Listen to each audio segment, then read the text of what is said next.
Hoy vamos a dedicar nuestra reflexión al Espíritu Santo, un gran desconocido, como muchas veces lo estamos expresando. Nos hace falta conocer la persona del Espíritu Santo. Por eso, empezando nuestra conferencia, primero que todo vamos a invocar la presencia del Espíritu de Dios sobre nosotros. Padre Santo y misericordioso, imploramos, Señor, que derrames sobre nosotros el poder del Espíritu Santo. Pedimos, Señor, que por Jesucristo tu Hijo, nuestro Señor, por su poderosa intercesión en el cielo, derrame sobre nosotros, Señor, la presencia de tu Espíritu, este Ruach Kadosh, que descienda sobre nuestra mente para iluminar nuestro camino, para que descienda sobre nuestro corazón para llenarnos de tu paz, que toque, Señor, nuestra voluntad para poder experimentar el poder de lo alto y cumplir con tu santa y perfecta voluntad. Úngenos, Señor, con este poder de lo alto. Sumérgenos, Señor, en el agua pura que brota de tu corazón.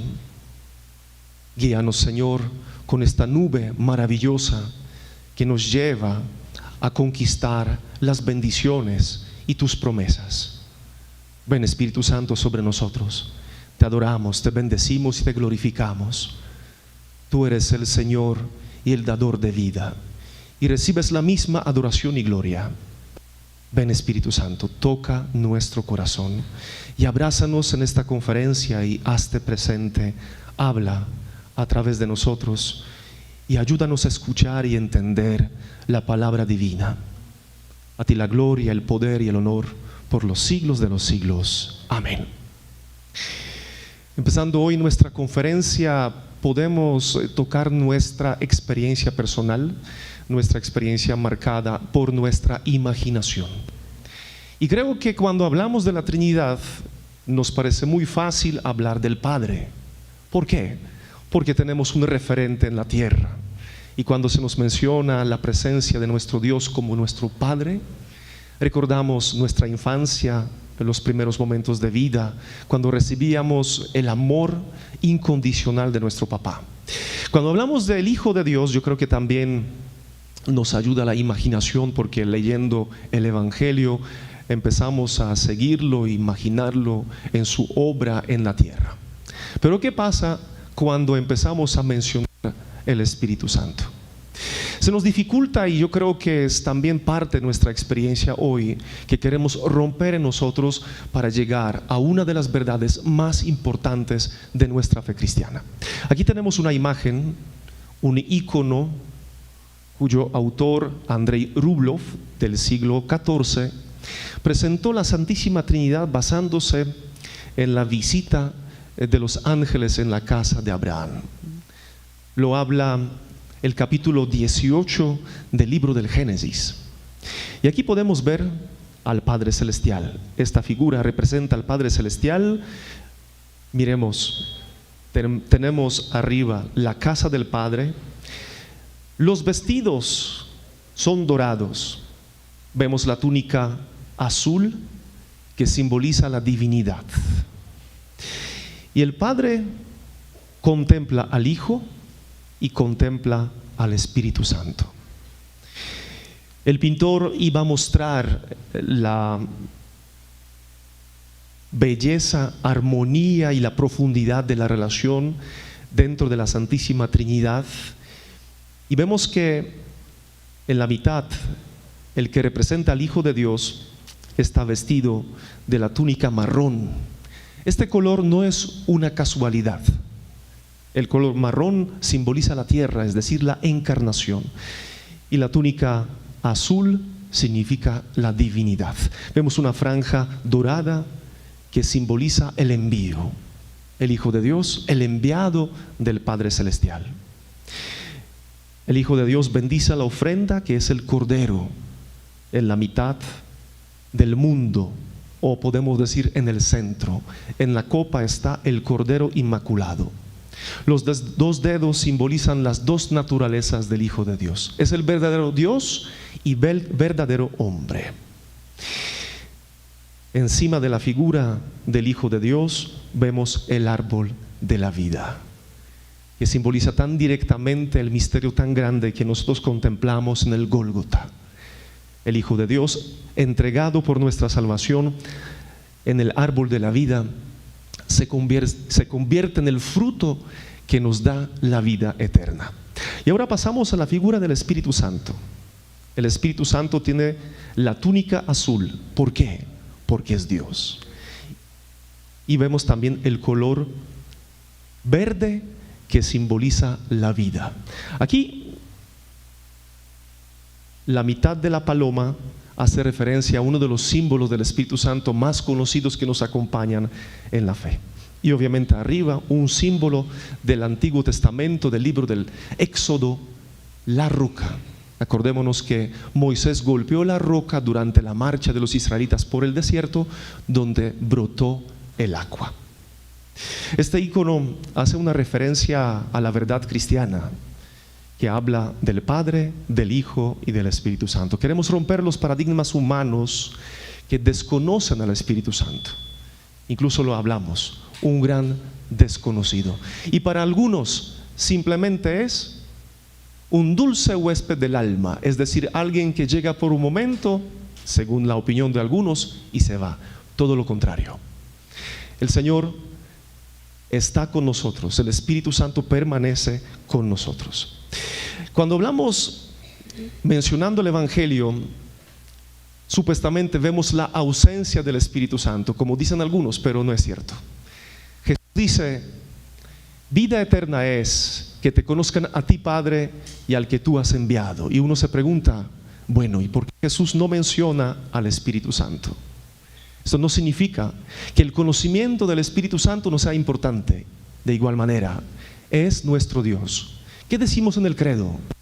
Que Él es el Señor y dador de vida, y recibe la misma adoración y gloria como el Padre y el Hijo. La pregunta que hoy podemos hacernos, de verdad, en mi corazón, ¿Él recibe la misma adoración y gloria?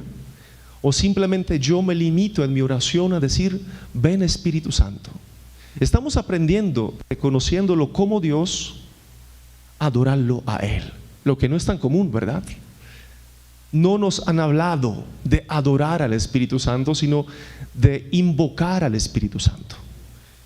Por eso la conferencia de hoy tiene este propósito: ver al Espíritu Santo como nuestro Dios, el Todopoderoso y majestuoso. Me acuerdo de otro fragmento cuando Jesús en el Evangelio según San Juan, capítulo 14, versículo 23, dice: el que cumple mis mandamientos me ama, y el Padre lo amará, y vendremos a Él. Uno podría decir, ¿cómo así? Entonces, ¿solamente el Padre y el Hijo me va a visitar? ¿El Espíritu Santo no? Obviamente que sí.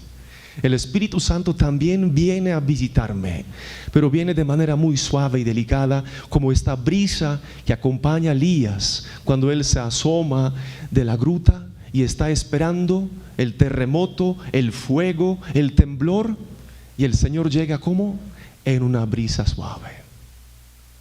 Por eso la sensibilidad de nuestro corazón, lo que queremos elaborar en nosotros, nos sintoniza a través de una intimidad con el Espíritu Santo que sí se hace presente y no siempre se manifiesta, como lo escuchamos en el relato de los Hechos de los Apóstoles, a través de un viento huracanado y a través de las llamas de fuego. El Espíritu Santo está presente en la predicación de Jesús. ¿Por qué? Porque cuando Jesús habla en parábolas y cuando nos explica en la enseñanza del reino de los cielos, nos está enfocando al Espíritu Santo. ¿Dónde lo podemos encontrar? Por ejemplo, en la carta a los Romanos, capítulo 14, versículo 17, dice San Pablo: el reino de los cielos es justicia, paz y gozo en el Espíritu Santo. Es decir, el reino de los cielos es una manifestación de los frutos del Espíritu Santo que se hacen presentes no afuera, no en los demás, sino donde en nosotros. Muchas veces en la época pre-Pentecostés, cuando estamos esperando la efusión del Espíritu Santo después de la ascensión del Señor, nosotros hablamos demasiado sobre los carismas y reducimos la enseñanza del Espíritu Santo solamente a la gracia del servicio a los demás. ¿Y Jesús qué dice? ¿Por los carismas los conoceréis? ¿Los conocerán? ¿O por los frutos los conocerán? Por los frutos. Es nuestra tarea. Lo principal, lo más importante para nosotros, que se manifieste en nosotros la presencia del Espíritu Santo. Ahora, si nosotros queremos conocerlo, si queremos encontrarlo y experimentarlo y decir: Espíritu Santo, manifiéstate en mí a través de los frutos que tú traes, el primer paso que damos es verlo como Dios. La enseñanza de los testigos de Jehová habla del Espíritu Santo como si fuera una energía. Y creo que los símbolos que utilizamos normalmente en nuestra enseñanza cristiana no siempre nos ayudan a verlo como una persona y como Dios. ¿Por qué? Porque lo representamos, por ejemplo, a través del fuego, el agua, una nube, aceite, vino, que hace referencia a lo que produce en nosotros el Espíritu Santo. El Señor nos dice: asimismo, nadie conoce los pensamientos de Dios sino el Espíritu Santo. Nadie conoce los pensamientos de Dios sino el Espíritu Santo. Con esta frase, San Pablo a los Corintios, la encontramos en la primera Corintios 2:11, nos habla de la divinidad del Espíritu Santo.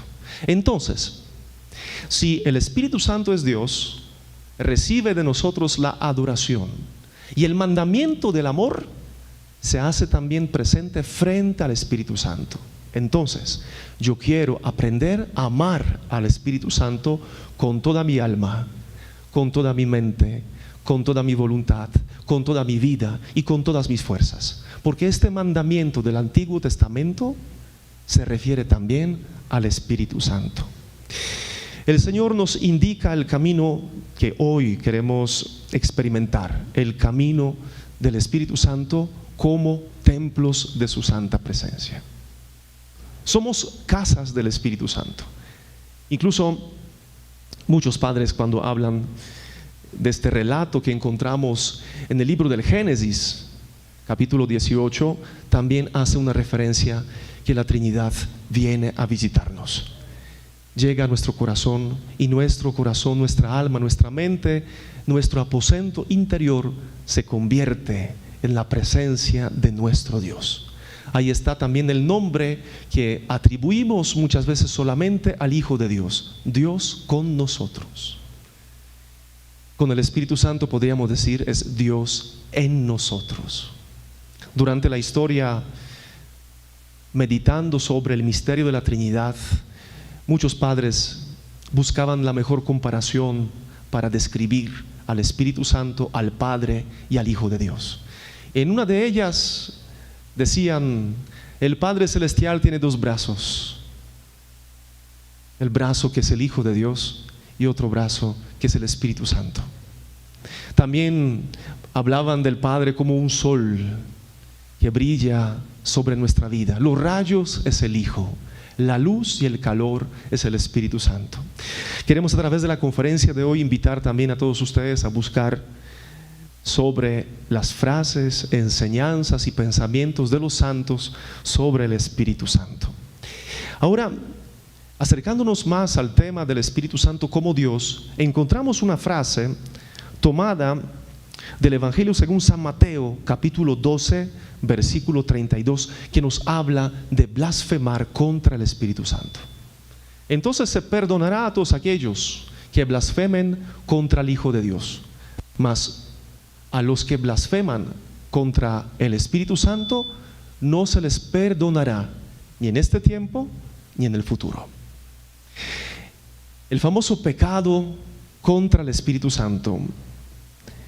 Algunos se preguntan en qué consiste, cómo se manifiesta, cómo lo puedo detectar, que muchas veces se empieza no como un pecado directamente, sino como una tendencia, una inclinación, una tentación.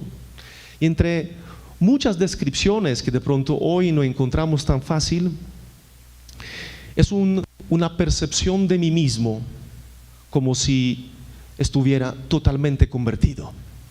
Decir desde el orgullo personal, ya estoy convertido del todo y llegué a la santidad, sería un pecado o una tentación contra el Espíritu Santo. Pecar conscientemente, libremente, deleitándome de mi pecado, sabiendo cuál es la verdad, también es pecado contra el Espíritu Santo. Llegar a una desesperanza. Hay algunas personas que luchan contra su fragilidad, que se encuentran en una situación difícil y el enemigo quiere llevarlas a reconocer que ya no hay camino, que ya no hay solución, que todo se acabó. También es un pecado contra el Espíritu Santo. Vivir la desesperanza, envidiar los bienes espirituales de mi hermano, envidiarlo con odio, con rechazo, es pecado contra el Espíritu Santo. Y finalmente llegamos a una resistencia final. Eso puede ocurrir, y yo creo que algunos de nosotros han escuchado que hay algunas personas que duran por muchos años alejadas de Dios, y cuando llega el último momento en su vida se rehúsan a recibir los sacramentos y expresan un rechazo con odio, una distancia, una frialdad, diciendo yo no quiero. Con el tiempo nuestro corazón se endurece. Con el tiempo, si no refrescamos nuestra alma con el rocío del Espíritu Santo, podemos llegar a un frío interior, una indiferencia frente a lo sagrado. La idea que hoy compartimos con ustedes es llegar a un conocimiento del Espíritu Santo. Y creo que a veces el Señor nos sorprende como sorprendió a la samaritana. Es un texto tan hermoso que citamos cuando mencionamos la sanación interior, cuando hablamos de todos aquellos que viven en soledad, porque ella, esta mujer samaritana, lo describe tan hermoso el evangelista Juan, es una persona rechazada. Algunos se preguntan dónde está la familia, dónde están los hermanos, porque está sola. Y Jesús le dirige a ella una palabra que también hoy la recibimos para nosotros. Y le dice, si conocieras el don de Dios y quien te dice, dame de beber, le habrías pedido a Él y Él te habría dado agua viva. Si conociéramos el don de Dios, es decir, si conociéramos el Espíritu Santo, el Señor nos daría el agua viva de su gracia. El Espíritu Santo, en caso de ella, les sacia la sed del amor. Ella que está mendigando el amor, ¿acaso no es una realidad muy palpable, actual y frecuente hoy en día, cuando el hombre se llena de tantas cosas porque vive un vacío interior? Llegar a la presencia del Espíritu Santo y conocerlo nos permite recibir esta agua pura que nos llena totalmente. Y algo muy propio del agua: el agua se filtra en todos los espacios. Queremos quedar llenos del Espíritu Santo, que el Espíritu Santo esté en nuestra mente, que esté en nuestro corazón, en nuestro pasado, en nuestra voluntad, nuestras relaciones interpersonales, que Él hable a través de nosotros, así como el agua interviene y se mete en todos los espacios, hundiendo todo, también nosotros. Recordemos la palabra bautizar, baptisein, sumergir. Queremos ser sumergidos en la presencia del Espíritu Santo, con todos los asuntos. Que todo quede marcado por el Espíritu Santo. ¿Acaso vivimos hoy conscientes de la tercera persona de la Trinidad? ¿Sabemos quién es Él? ¿Lo conocemos y tenemos una relación cercana? ¿O simplemente habíamos oído de Él? Los samaritanos, lo va a indicar el texto de los Hechos de los Apóstoles, fueron visitados por los apóstoles. Y cuando llegan allá, ellos no saben ni siquiera que existe el Espíritu Santo, pero fueron bautizados en el bautismo de Juan. Yo parafraseo este texto refiriéndome a los católicos, a nosotros los católicos. Fuimos bautizados en el Espíritu Santo, pero no lo conocemos, ni siquiera tenemos una idea de Él. Lo mismo Apolo, el famoso Apolo, un predicador judío convertido que comparte el Evangelio, como dice el texto de los Hechos, con exactitud y entrega. Y habla de manera impresionante y todos lo escuchan con la boca abierta. Luego, cuando se encuentra con Áquila y Priscila, se da cuenta que no conoce al Señor. En parte conoce el Evangelio, y sobre todo porque fue bautizado con el bautismo de Juan. Hoy estas dos figuras de los samaritanos y de Apolo nos invitan: conoce al Espíritu Santo, benefíciate de Él, aprovecha la generosidad de Él para contigo. Y nosotros no solamente queremos tener al Espíritu Santo, y no solamente lo queremos recibir, porque podemos, por ejemplo, recibir una camioneta muy buena y no saber manejarla, tener un piano en la casa, en la sala, y no saber tocarlo, conseguir una casa hermosísima y no habitarla. Lo mismo puede ocurrir con los dones celestiales, con el Espíritu Santo más que todo. Podemos tenerlo y no quedar llenos de Él. Un ejemplo que quiero citar hoy, que me parece importante y acorde con el tema que estamos tratando: la personalidad de Pedro, que, como nos acordamos en el capítulo 19, en el Evangelio según San Juan, él recibe junto con otros apóstoles al Espíritu Santo. Jesús, el resucitado, el victorioso, entra y dice: reciban al Espíritu Santo. A quien perdonen los pecados les quedan perdonados. Pero ocurre algo muy extraño con Pedro y los demás apóstoles. Él recibió al Espíritu Santo, pero todavía no ha quedado lleno de Él. La fragilidad de su personalidad, sabemos que era colérico, impulsivo y primario, que tomaba decisiones apresuradas. También, después de la resurrección de Cristo, de repente un día, cuando está caminando por la orilla del mar, dice: me voy a pescar. Para nosotros que no vemos como la gravedad de las cosas aparentemente, decimos: ¿y qué pasó de extraño con Pedro? Pues se fue a pescar, tenía hambre. Pero no es solamente por eso. Él va a pescar porque no está convencido de su lugar y de su misión como pescador de hombres. Él tiene dudas en el corazón. Recibió el Espíritu Santo, pero todavía no ha quedado lleno del Espíritu Santo. Por eso el poder de lo alto no tiene una influencia total en él. Él sigue traicionando al Señor, aunque aparentemente no ha pasado nada. Y algo que me parece mucho más grave: Pedro, diciendo me voy a pescar, jala a otros apóstoles para que lo acompañen, y ellos, sin ningún criticismo, le contestan: vamos contigo también. Y claro, pasa la pesca toda la noche, y cuando amanece, Pedro y los compañeros se dan cuenta que realmente no tienen nada. ¿Por qué? Porque su misión, su función, su envío no es ser pescador de peces, ya son pescadores de hombres. Y Jesús aparece en la orilla del mar y le dice: pesquen al lado derecho. Y ocurre la pesca milagrosa que recuerda a Pedro su misión, su llamado, su lugar en el reino de los cielos. Pero ¿a qué voy con este fragmento, con esta explicación? Que no basta que nosotros tomemos de vez en cuando del Espíritu Santo, no basta recibirlo. Tenemos que tomar continuamente, beber todos los días del Espíritu Santo, para no deshidratarnos, no debilitarnos, no enfermarnos en el camino cristiano. Más adelante vamos a hablar cómo, de qué manera recibir al Espíritu Santo.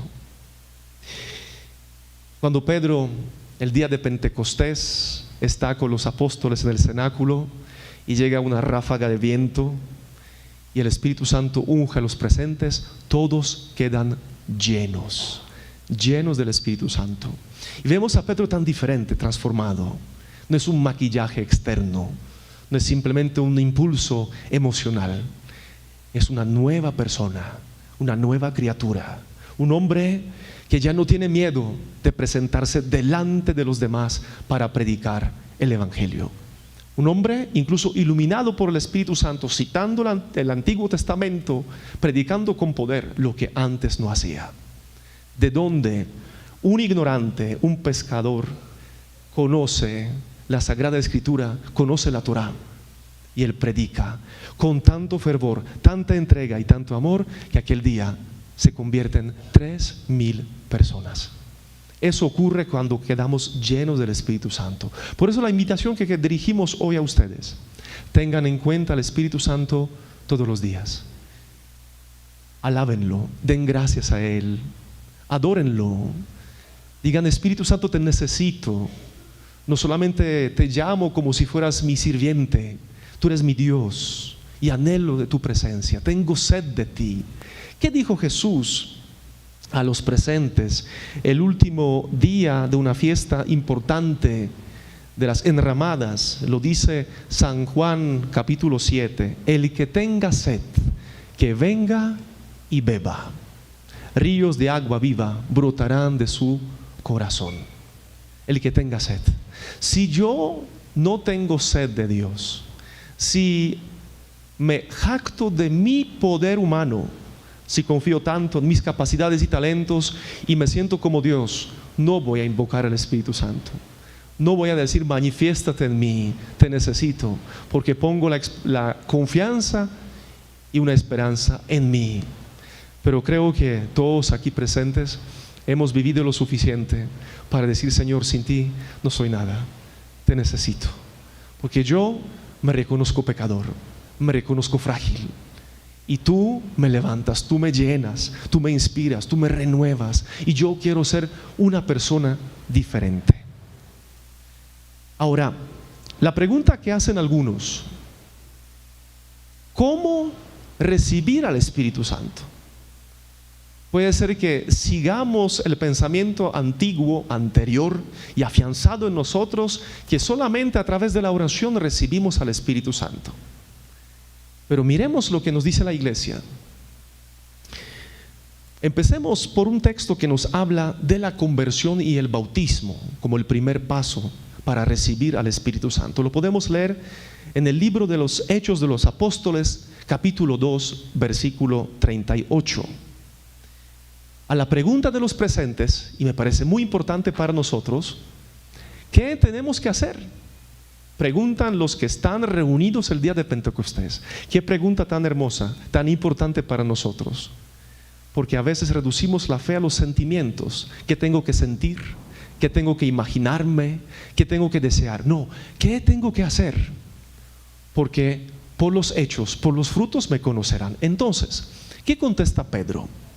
Hechos 2:38. Convertíos y que cada uno de vosotros se haga bautizar en el nombre de Jesús para el perdón de vuestros pecados, y recibiréis el don del Espíritu Santo. Entonces, la palabra nos dice claramente: si yo me convierto y recibo el bautismo, al mismo tiempo recibo el perdón de mis pecados y también al Espíritu Santo. Frente a este texto, quiero decirles que nosotros a veces no dimensionamos el poder de la confesión. En la antigüedad, la confesión tenía un nombre muy peculiar. Se hablaba del segundo bautismo. ¿Por qué? Porque se administraba la confesión una sola vez en la vida. Luego se extendió la práctica de la confesión varias veces durante la vida. Pero durante la absolución sacramental, de la cual nos beneficiamos cuando confesamos nuestros pecados, recibimos al Espíritu Santo. Junto con el perdón, también recibimos este don de lo alto. Por eso vamos a confesarnos conscientemente. ¿Acaso no sentimos una frescura? ¿Acaso no sentimos una paz interior después de la confesión? ¿No nos sentimos renovados y libres? Claro que sí.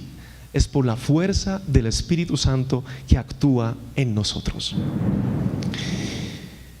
Luego, la oración. Dice Jesús en el Evangelio según San Lucas, capítulo 11, versículo 13: el Padre Celestial no nos va a negar el Espíritu Santo. Si se lo pedimos al Padre, Él nos lo da. Por eso pedimos que el Espíritu Santo venga.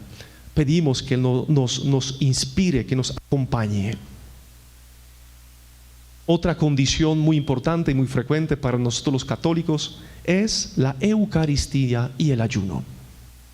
En el capítulo 13 de los Hechos de los Apóstoles, en Antioquía, durante la Eucaristía y el ayuno, se manifiesta el Espíritu Santo.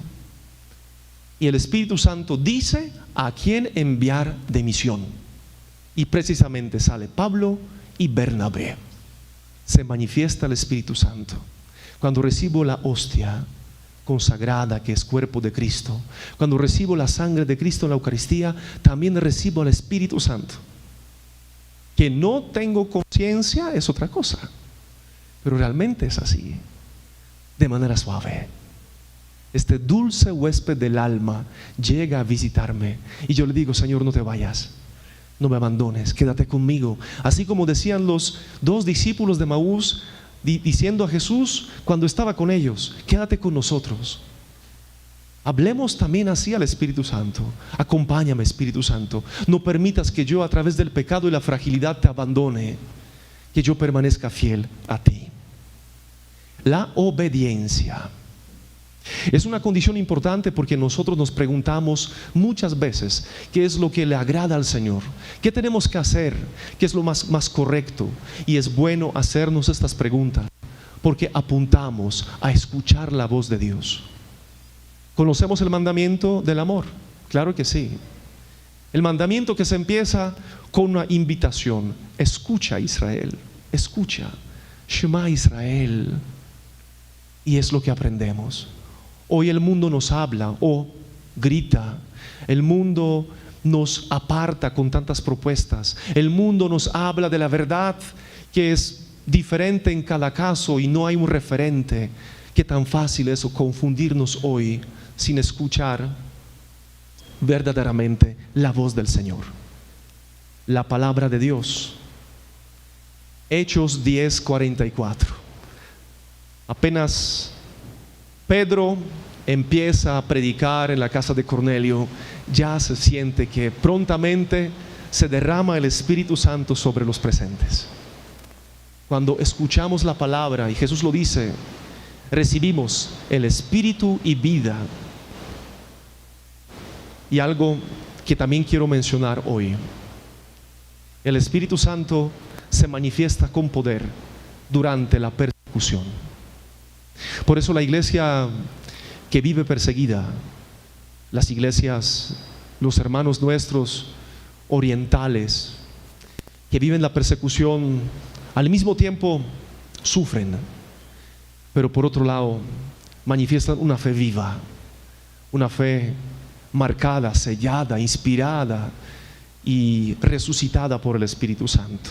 Recordemos la persecución de Pablo en Iconio, y se llama el Espíritu Santo, lo dice el libro de los Hechos 13:50. Y obviamente la persecución de San Esteban, el primer mártir, el diácono de Jerusalén. Nos hemos acostumbrado a las manifestaciones del Espíritu Santo que podemos palpar con nuestros sentidos, pero yo les aseguro, el Espíritu Santo, como lo hablamos antes de la conferencia, parece del servicio secreto. Y Él no quiere alimentar nuestros sentidos, Él quiere alimentar nuestro corazón. Él no quiere hacer un show, un teatro.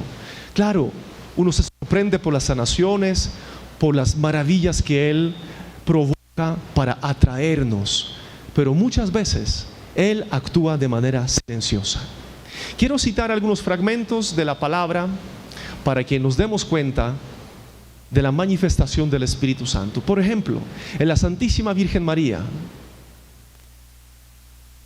desciende el Espíritu Santo y se realiza la encarnación del Hijo de Dios en pleno silencio y la tranquilidad.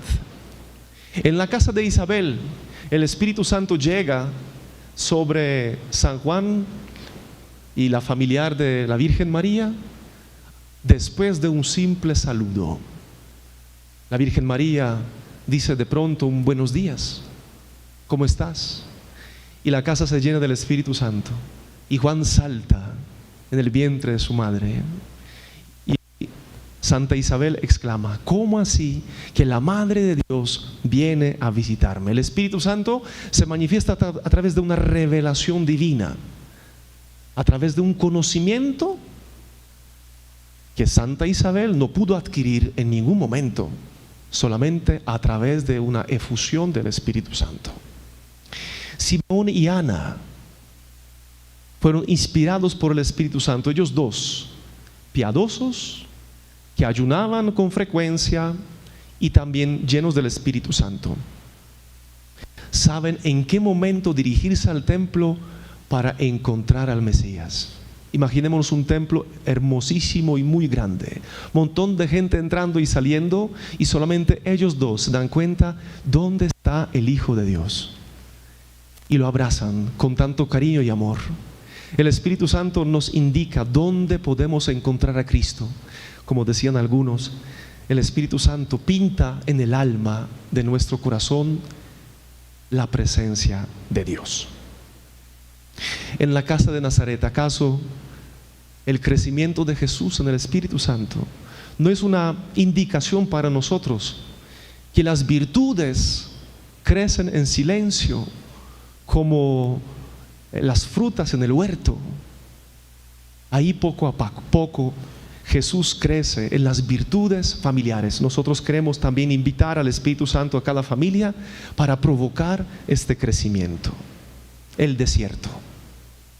El Espíritu Santo lleva a Jesús al desierto, la acompaña. Incluso muchos de ustedes hablan de la armadura de Dios. Claro, esta armadura de Dios es la obra del Espíritu Santo. La espada del Espíritu, que es la palabra de Dios. El yelmo, el casco de la salvación, la coraza de la justicia, son las obras del Espíritu Santo, la santificación en nosotros, la verdad del Espíritu Santo, y los zapatos del fervor, de la piedad, de la entrega. El Espíritu Santo está en las bodas de Caná de Galilea, prefigurado en el vino. Ni siquiera los presentes se dan cuenta que el agua fue convertida en vino. Todo se lleva a cabo de manera silenciosa y humilde. Así es con nosotros. Cuando nos falta el Espíritu Santo, Jesús aprovecha el momento para darnos el vino nuevo que nos da tanta alegría. La transfiguración, cuando aparece la voz del Padre y la nube del Espíritu Santo, nos lleva a descubrir a Cristo como Dios. Dice San Pablo a los Corintios que nadie puede decir que el Espíritu Santo, y Jesús es Dios, sino con la ayuda del Espíritu Santo. Y una imagen muy hermosa, la cruz. La cruz de Jesús, donde brota el Espíritu Santo, junto con la sangre brota la presencia de Él. En medio de la oscuridad, del sufrimiento, se manifiesta el Espíritu Santo a través del agua que brota de manera generosa del corazón del Salvador. Que Dios nos siga bendiciendo, que Dios siga actuando en nosotros a través del Espíritu Santo. Vamos a hacer una pequeña oración agradeciendo a nuestro Dios que derrama copiosamente su Espíritu sobre nosotros. Espíritu Santo de Dios, te damos gracias y te bendecimos por tu presencia en medio de nosotros. Gracias porque tú estás en nuestro corazón. Tú nos permites entrar en nuestro aposento y orar al Padre por Jesucristo, inspirando una oración y clamando en nosotros: Abba Padre. Y cuando no sabemos qué decir, tú vienes en ayuda de nuestra fragilidad. Acompáñanos, ilumínanos y derrama el amor divino sobre nuestro corazón. La bendición de Dios Todopoderoso y Misericordioso, Padre, Hijo y Espíritu Santo, descienda sobre ustedes, les acompañe siempre. Amén.